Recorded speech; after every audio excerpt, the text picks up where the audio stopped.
वैजापूर तालुक्यातील तलवडा येथे पुलाचे काम सुरू असल्याने नांदगाव घाटात सध्या ट्रॅफिकचा जबरदस्त कहर पाहायला मिळतोय.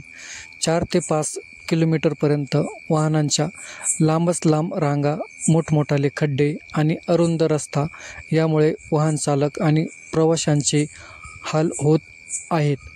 दिवाळीच्या पार्श्वभूमीवर गावाकडे जाणाऱ्या नागरिकांची गर्दी वाढल्याने हा त्रास आणखी वाढला आहे. तलवडा गावातील नागरिकांनी प्रशासनाकडे तातडीने लक्ष देण्याची मागणी केली आहे. या गर्दीमुळे प्रवासात 2 ते 3 तासांचा विलंब होत असून नागरिकांचे संतापजनक दृश्य नांदगाव घाटात पाहायला सध्या मिळत आहेत.